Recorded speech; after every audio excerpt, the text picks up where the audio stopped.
Okay, so what we have next for you is we have the WWF pay-per-view In Your House, and that occurs on February 18th of 1996. But the first match we have for you tonight is the much anticipated, much beloved Crybaby match between Razor Ramon versus the 1-2-3 Kid.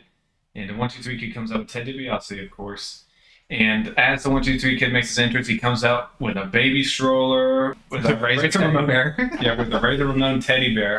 And so the rules of a Crybaby match is you get forced the loser to suck on the giant baby bottle, and then put a diaper on with baby powder.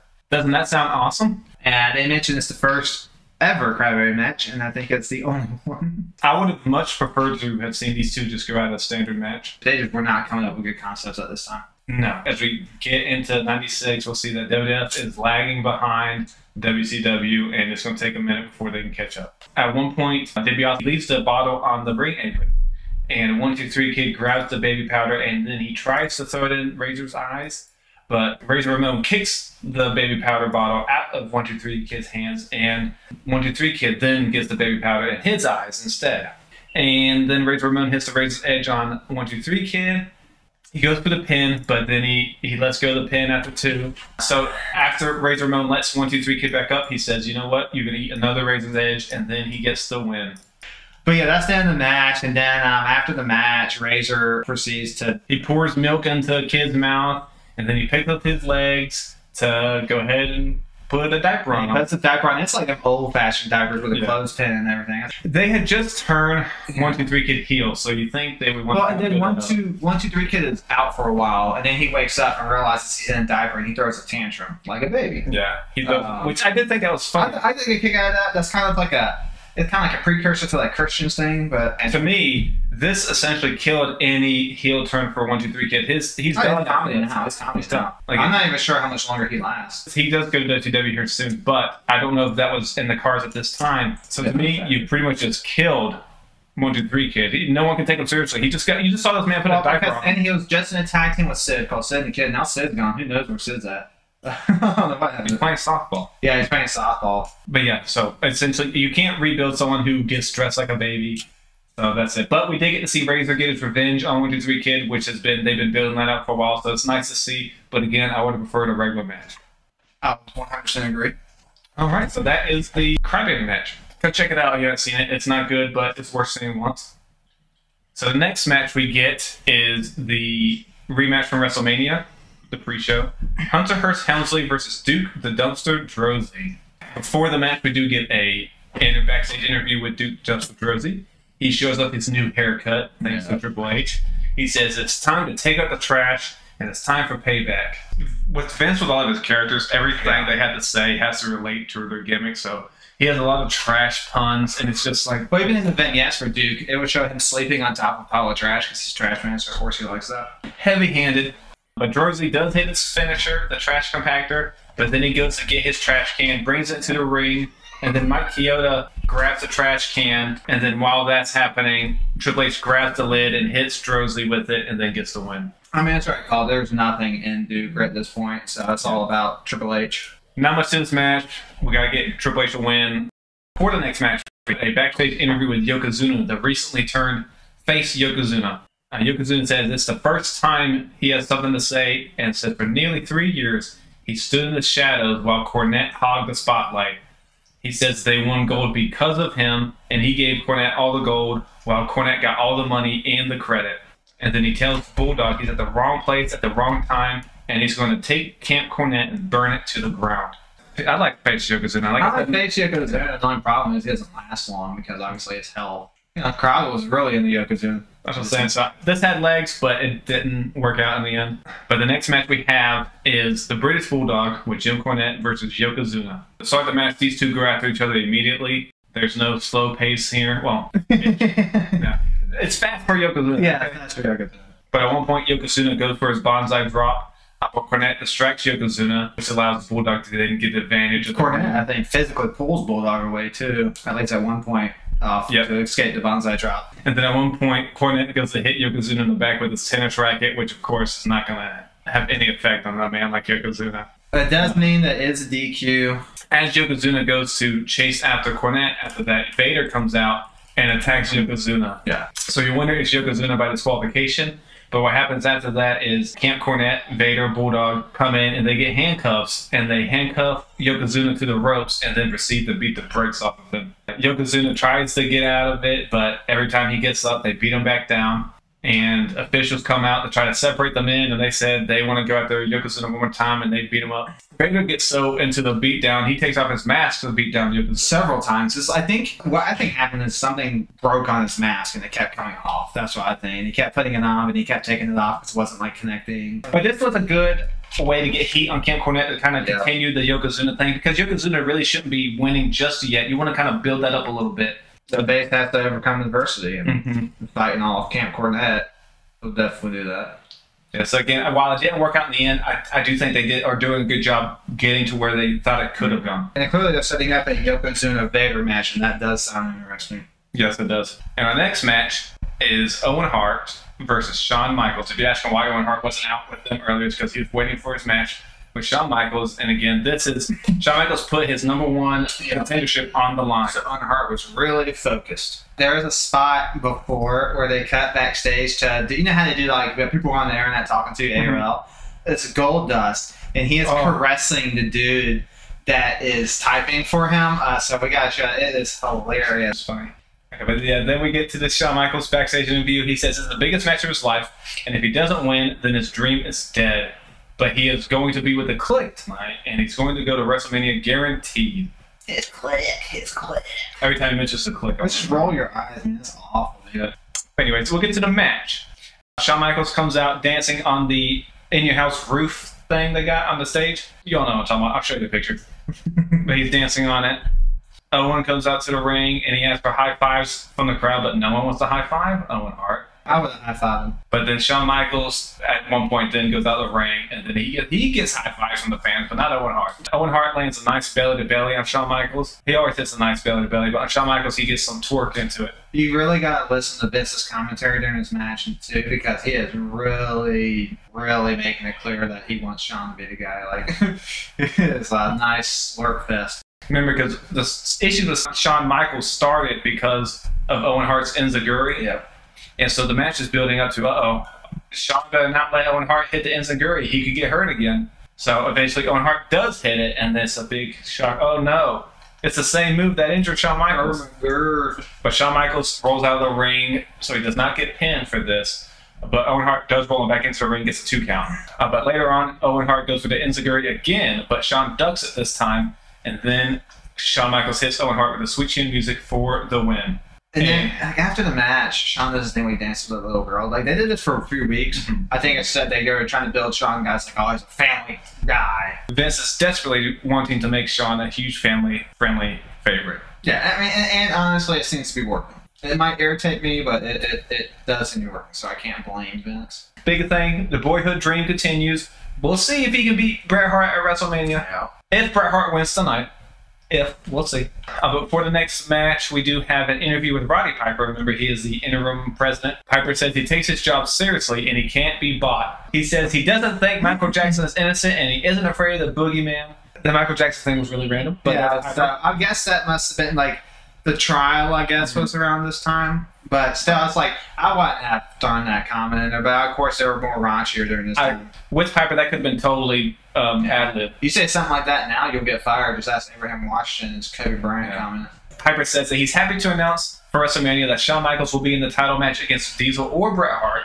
And he said Shawn better be ready for a fight because he isn't stopping the match until there's a winner. That's going to play into the story for the match. Piper says he isn't sorry for Yokozuna because Yokozuna is strong, but he's too dumb to use it correctly. And he tells Vader that he's an inbred. And someone should tell him that he shouldn't wear a jockstrap on his head. He said that's not where the jockstrap goes. Yeah. He calls Vader a bully, and he says he's not stupid enough to suspend Vader because he wants Vader to face Yokozuna at WrestleMania 12. He tells both of them to have some respect, and then he jokingly calls Cornette the kid from Deliverance. That got a chuckle out of me. Yeah. And Cornette then starts getting on the mic. He says he remembers that Hot Rod wasn't scared of anything, but there is a man who did scare him and everyone else, and that was Vader. And Cornette says the WWF tried to ban Vader because they are scared of him, And whatever Vader does, it's all their fault. Piper says, okay, well, if Vader loses, then Cornette is going to be cheek to cheek with Yokozuna and will be out of a job. And he says at WrestleMania, people are going to fight. Maybe even him. Piper was pretty good here. But now we're going to our main event, the rematch. Diesel versus Bret Hart in a cage match. The cage is so the Undertaker cannot interfere because the Undertaker said he is not going to let Diesel be the champion. The cage should prevent the Undertaker interfering. As we know about cage matches, no one can get in. I mean, you can't climb that thing, right? Undertaker gets down, he can't climb it. Even though I think he just had a cage match a few weeks ago or a month ago against Isaac Yankem. Don't worry about that. Of course, during the match, Bret Hart works Diesel's leg because that's a good smaller man. Yeah, it was a similar flow kind of to the other match. It's a good match too. Diesel reverses an Irish whip. And he whips Bret Hart into the turnbuckle and his chest first, and Bret Hart takes it pretty good. Dude, Bret, when he runs to the turnbuckle, he runs hard AF. Yeah, so he slams it really hard. I was like, damn, dude. Then Hart again attempts to escape the cage, but Diesel low blows Hart, and then he tries to escape, but something happens, something unforeseen. Who could have planned for this? The ring starts opening up from the bottom. And the Undertaker comes out, and he pulls Diesel underneath. I always love it when wrestlers come from underneath the ring. Undertaker did do what he said. Diesel's not going to win his championship. Bret Hart takes this opportunity to escape the cage, so he remains the champion. Eventually, Diesel does crawl out from underneath the ring. His pants are ripped. So I'm like, what were you doing down there, Undertaker? Diesel's acting scared, which is funny because he said he has a fear of no dead man.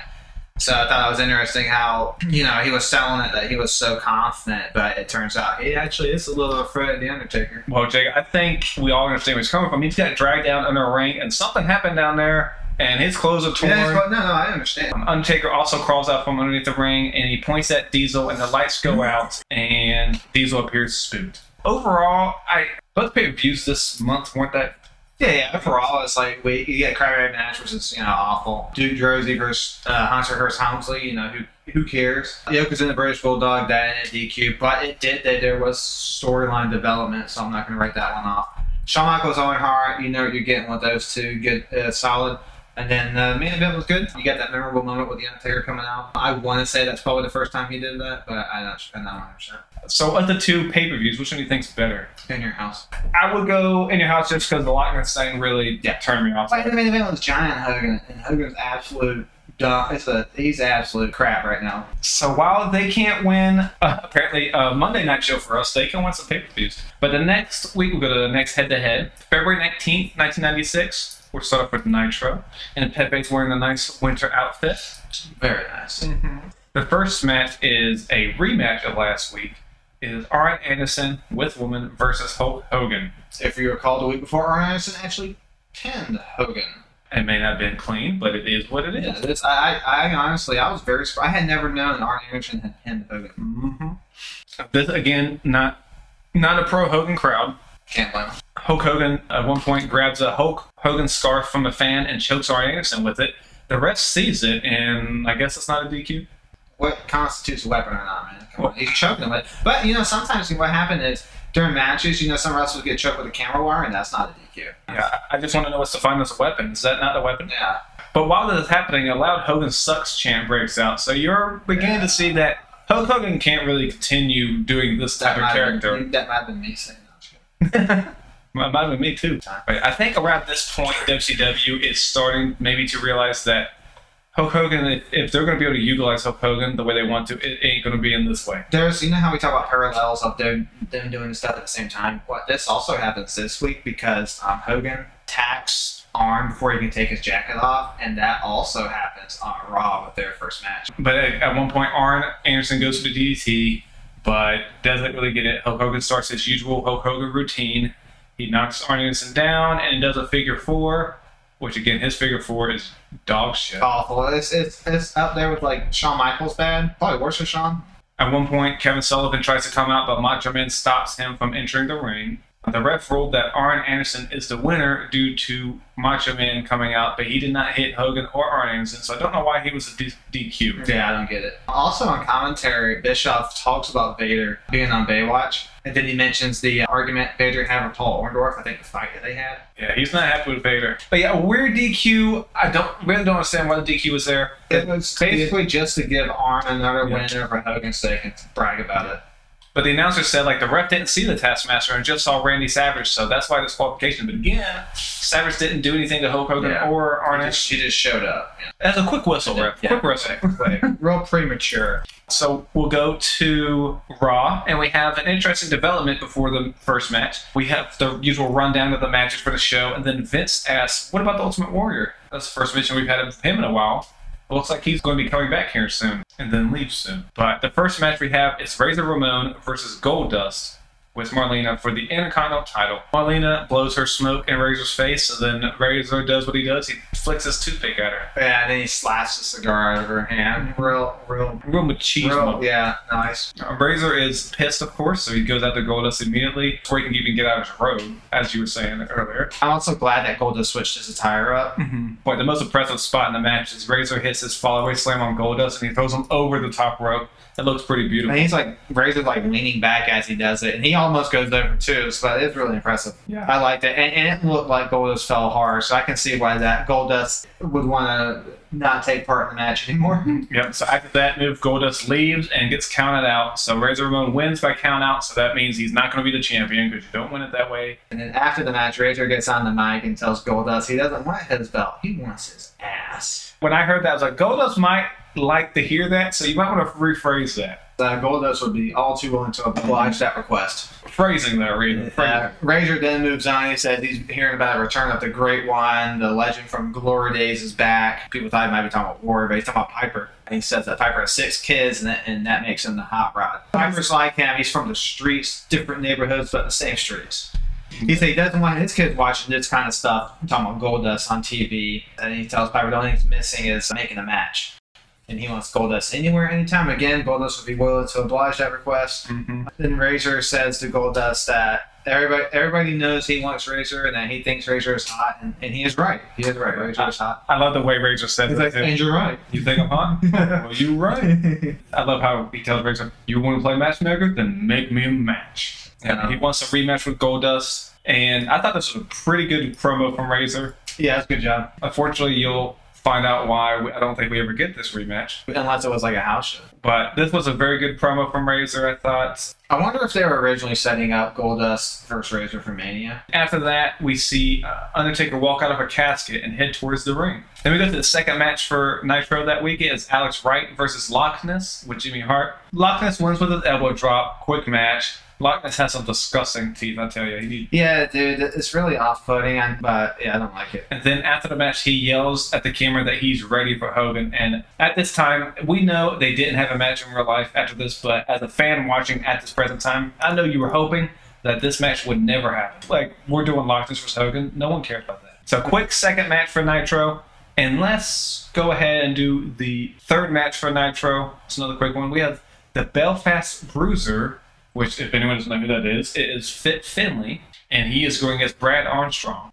And the Bruiser is here to get revenge on Steven Regal. Not many people in the crowd seem to care about this match. Again, people probably don't know besides the really into wrestling people. Well, and WCW botched Brad Armstrong in the early 90s. He was actually pretty popular when he was like I can't remember if it was Cruiserweight belt. He was actually getting good reactions, but they just never followed up. But he eventually gets that Road Dogg ripoff. Yeah, so I was going to talk about Brad Armstrong later in our shows because he has more matches later on. He had a good body. Like, if you look at his 90, like 394 look, that's a good look. Even when I watch right now, 96, they could have done so much more with Brad Armstrong. Yeah. Brad Armstrong's a fantastic wrestler. He just didn't have much charisma, I'm assuming. Yeah. But his in-ring work is fantastic. It is. But there is a good spot in this match where Armstrong does a crossbody that causes him and Finlay to fall out of the ring. I thought it looked pretty good. But Finlay wins with like a tilt-a-whirl slam, and then he yells at the camera and asks, "Where's Regal?" In which you're going to want to see the matches Regal and Belfast have. Those are good. But next for Raw, we go to Doc Hendricks, who tells us that Undertaker will face Diesel at WrestleMania.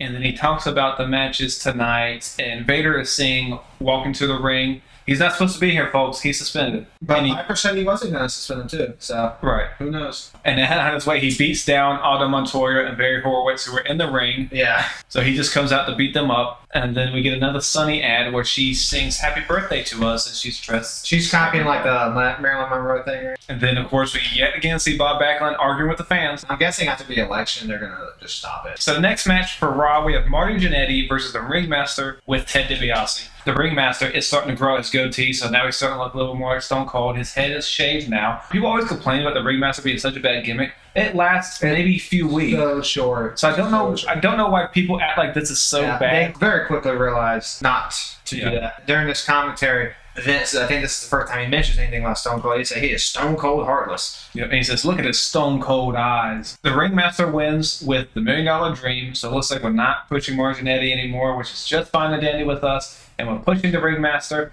He's not called Stone Cold yet, so again, we can still say, I guess he's not technically Stone Cold yet. Still, the Ringmaster wasn't nearly as bad as everyone makes it out to be. And then at the end, Vince once again mentions Stone Cold. He says, look how stone cold this man is. After the match, we have a Mankind vignette saying on the 8th day, God made mankind. Why was he having such a bad day? He says he created everyone normal, but he has so missing parts. And he forgot about him. Yep. He's broken on the outside, but all of us are broken on the inside. And he's not the crazy one, we are. These Mankind vignettes are some of the best in wrestling history. WWE knows how to do vignettes. Yeah. Mankind ones, go watch them all. They're really good. Yeah, there's plenty of criticism for WWE, but their video packages are always on top tier. And then after that, we do get Yokozuna versus Owen Hart and British Bulldog next week in a handicap match. And let me go to the main event of Nitro. So that's right, the main event of Raw already.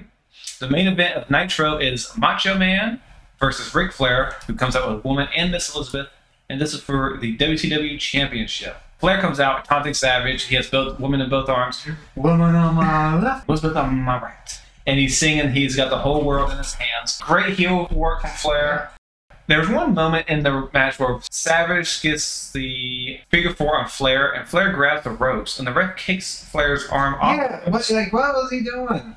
And then Flair just grabs the hold of ropes again, and then Macho Man breaks the hold. That was weird to me. Yeah, I don't understand what was going on. Yeah, I was like, Flair did what he was supposed to. I thought WTF was going on, and it only gets worse from there. But there also another thing, the commentators do a good job during this match because they put over how much Ric Flair's done to Macho Man already. And Flair's not even close to being done. He's going to be doing a lot more heinous stuff. Yeah, so basically near the end of the match, the woman tosses high heel in the ring so Flair can hit Savage with it, but Savage counted and then nailed Flair, and then he pinned Flair, but then the ref stopped counting the pin. I don't know what was going on. I don't know if Arn missed his cue or what, but the ref stopped counting. Yeah, Arn Anderson does come out and DDT Savage, and then that causes Flair to cover him for the win.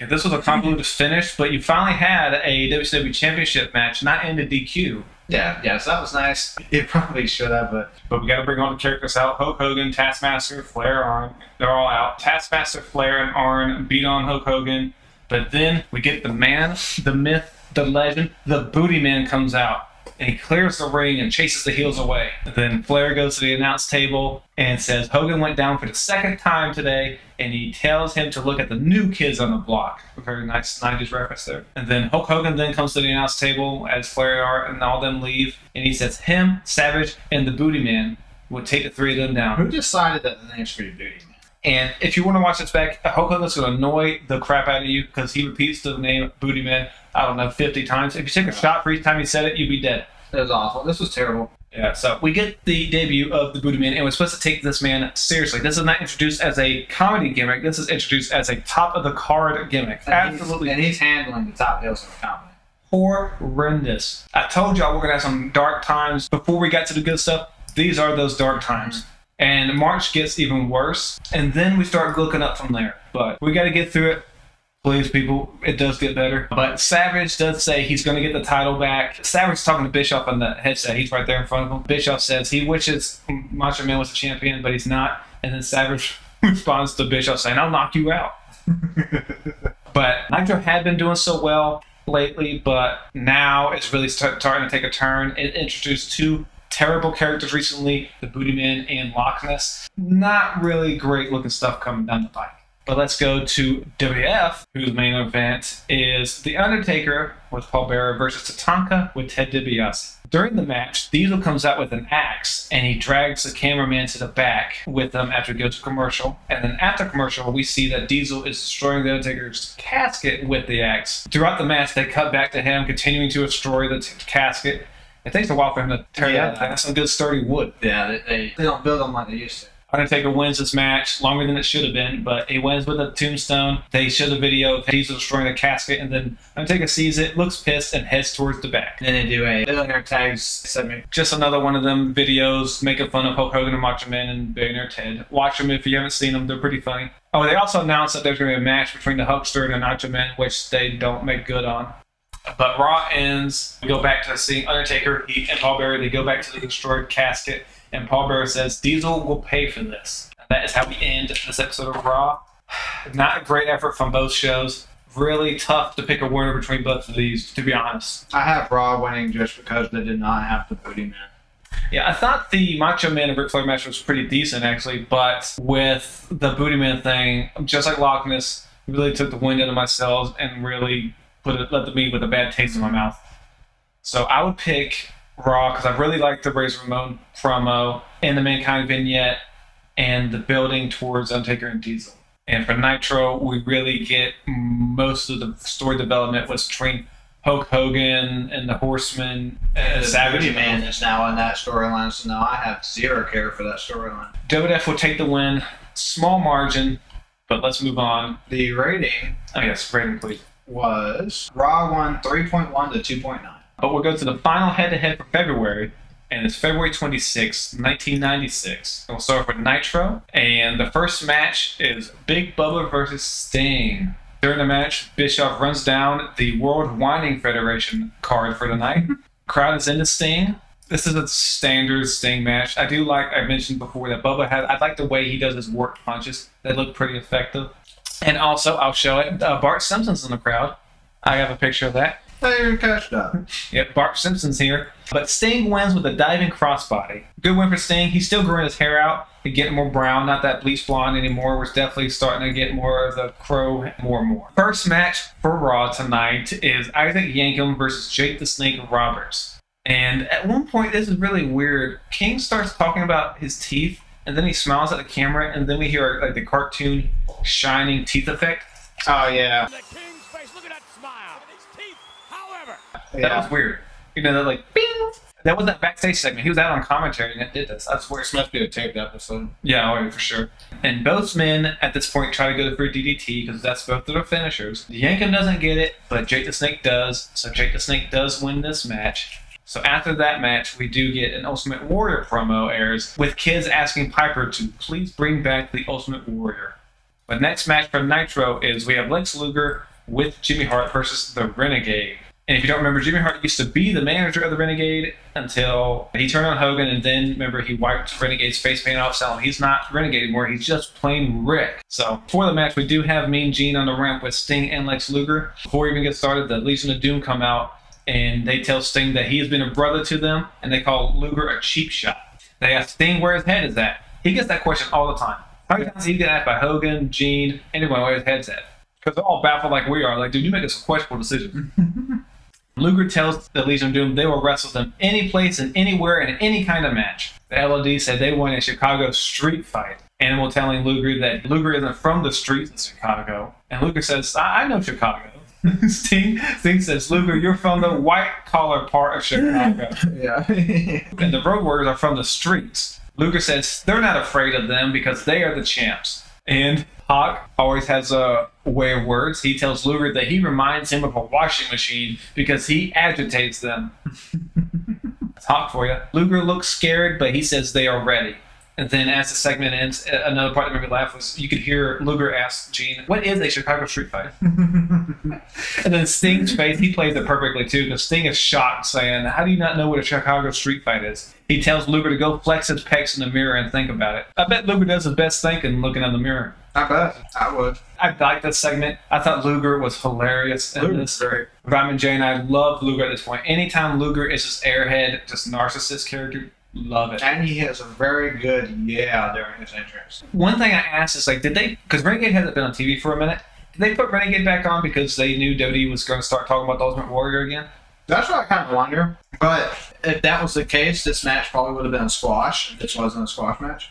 True. Well, Bischoff isn't done with his WWF digs. During the match, he says Luger was a member of the new generation. He's come over to where the big boys play. At one point, the Renegade goes for his finisher off the turnbuckle, but Jimmy Hart runs down and pushes him off. The ref was checking on Luger at this point, so the ref did not see that. Luger then brings Renegade back in for the torture rack. The crowd loved to see the torture rack. At this point, the torture rack is over with the fans. Really over. Then Luger wins, and Jimmy Hart jumps for joy after the match, and Luger starts posing in the ring. Sting comes out after the match and he asks Luger why Jimmy Hart's there, because remember, Sting does not like Luger being with Jimmy Hart. But Sting tells him it's supposed to be him or Hart. And then Luger showed that he's a good sport.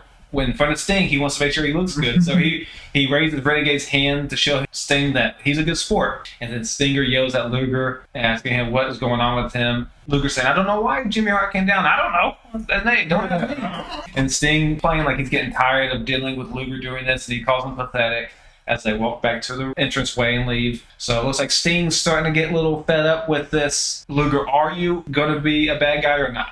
Kind of thing. But again, I kind of like the story they're building here. But we'll move on to the second match of Raw. It was Bob Holly versus Diesel. Bob Holly actually gets in more offense than I thought he would. Yes, yeah, too much. During the match, Diesel just checked the spot of the ring where the Undertaker came out of yesterday. He steps on it and makes sure that it's solid, that nobody can get through. So that was funny. After we come back for commercial, we see Diesel immediately hit a jackknife for the finish. And then after he wins, as he leaves, he continues to look around for the Undertaker, and then as he approaches the entranceway, he then starts to be like, no, you know, I'm not scared. And then he does the little spooky fingers thing to pretend he was never scared. But then as he's doing that, the Undertaker's music hits and the lights go out.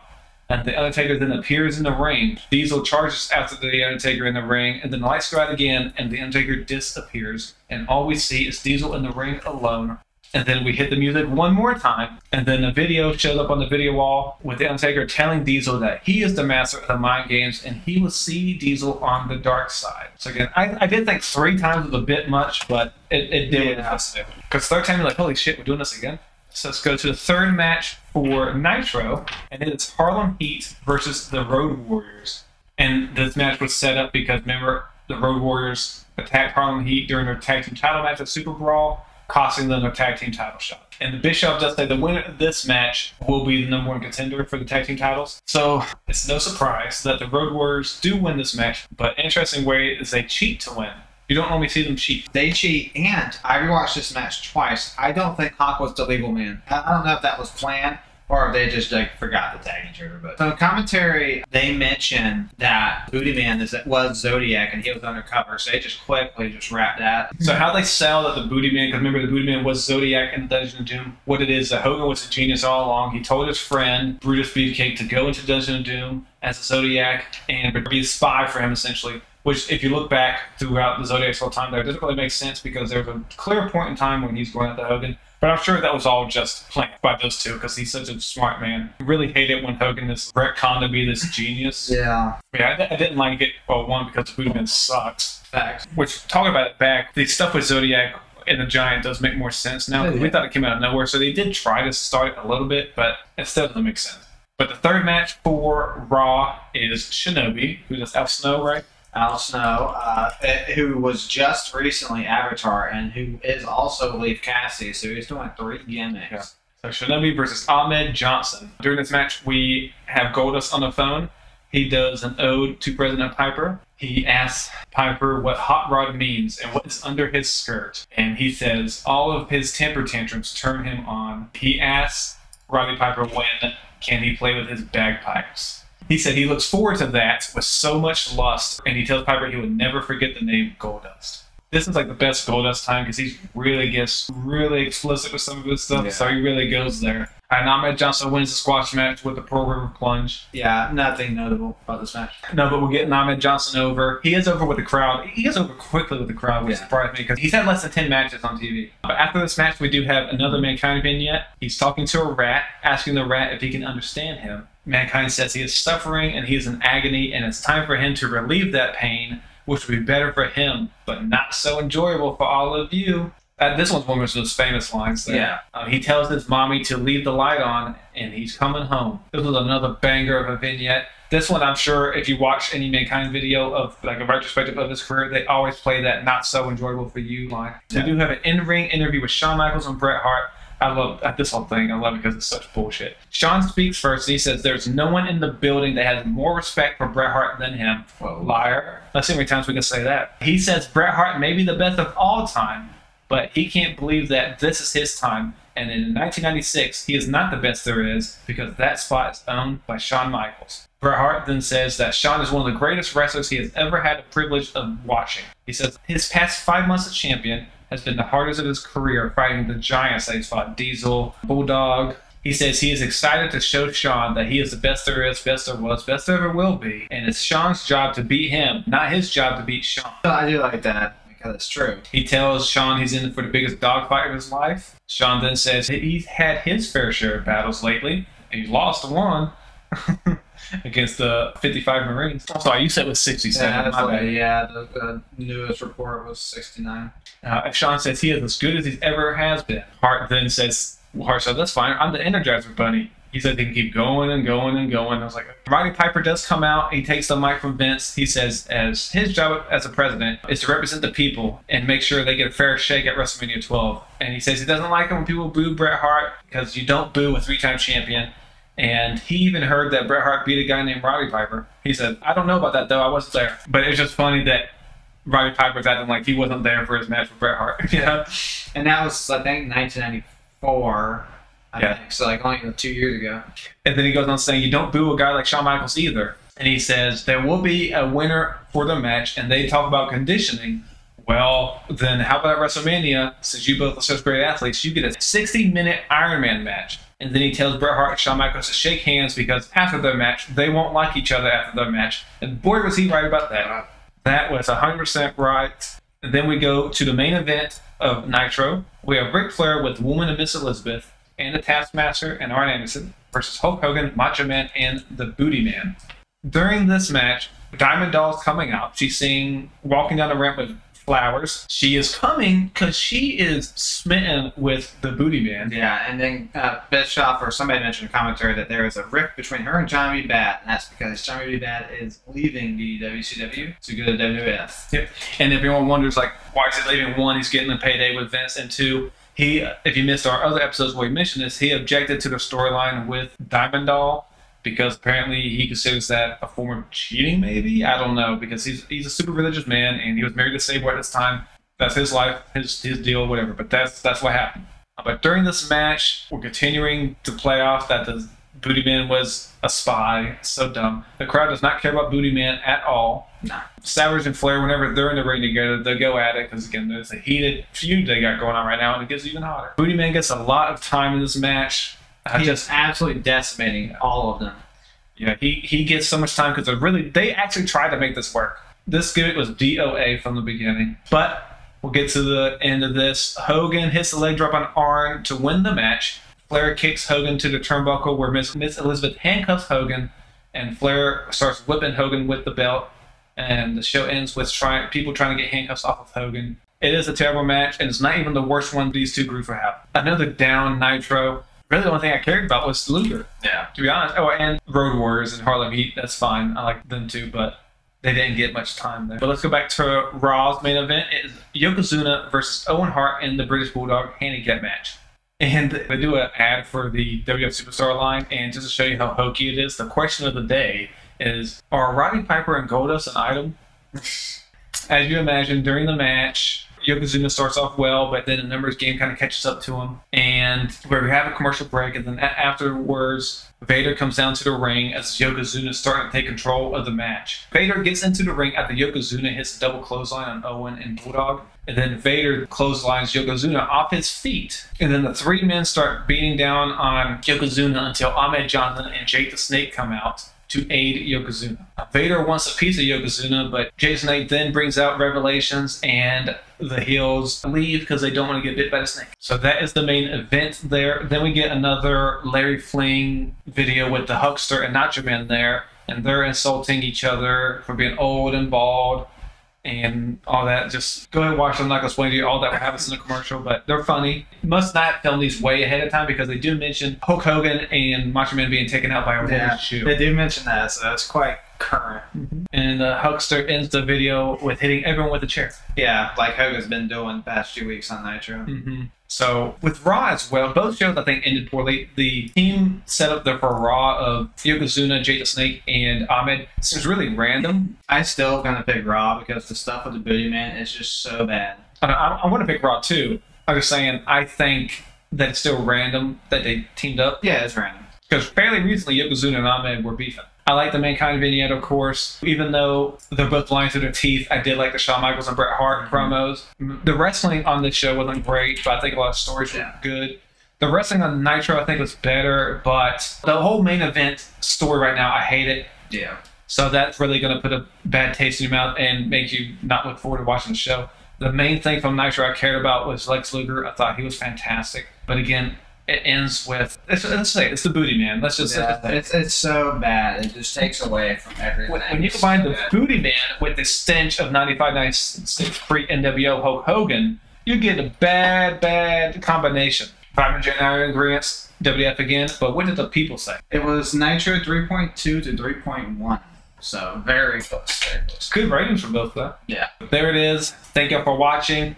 If you are watching along with us or have watched it, please let us know how you liked it. Or if you think we're crazy, you think WCW, maybe you love the Booty Man. Yeah, maybe you did. Please let us know in the comments if you do, or if you like any of the other wrestlers. And thank you for watching. Please like, share, subscribe, and we'll see you on the next one.